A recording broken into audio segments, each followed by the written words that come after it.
ভরপুর নাটকীয়তা শেষে তীরে এসে তরি ডুবালো নেপাল। চলমান টি-20 বিশ্বকাপে শক্তিমান দক্ষিণ আফ্রিকার বিপক্ষে মাত্র 1 রানে হেরে ইতিহাস গড়া হলো না দলটির। এর সঙ্গে আসর থেকে বিদায় নিশ্চিত হলো নেপালের।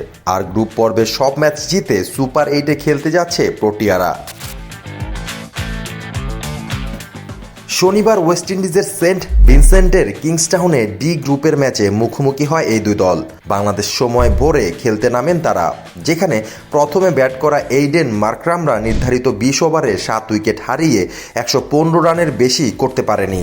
জবাবে 7 উইকেট হারিয়ে 114 রানে শেষ হয় নেপালের ইনিংস।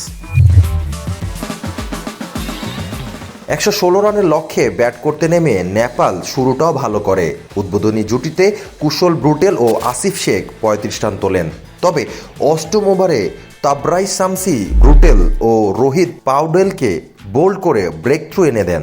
দারুণ খেলা আসিফকেও বোল্ড করেন শামসি। আসিফ 49 বলে 4টি 4 ও 1টি ছক্কায় 42 রান করেন। মাঝে দলকে জয়ের খুব কাছে নিয়ে যান আনিল শাহ।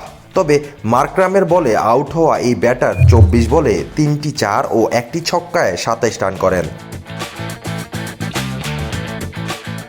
শেষ দিকে ম্যাচ নাটকীয়তায় মোড় নেয়। প্রোটিয়ারা ম্যাচে ফিরলেও গুলশান জা ও সোমপাল কামির ব্যাটে জয়ের খুব কাছে ছিল নেপাল। শেষ বলে দলটির জয়ের জন্য 2 রান দরকার ছিল, তবে গুলশান রান আউট হলে স্বপ্ন ভাঙে নেপালের।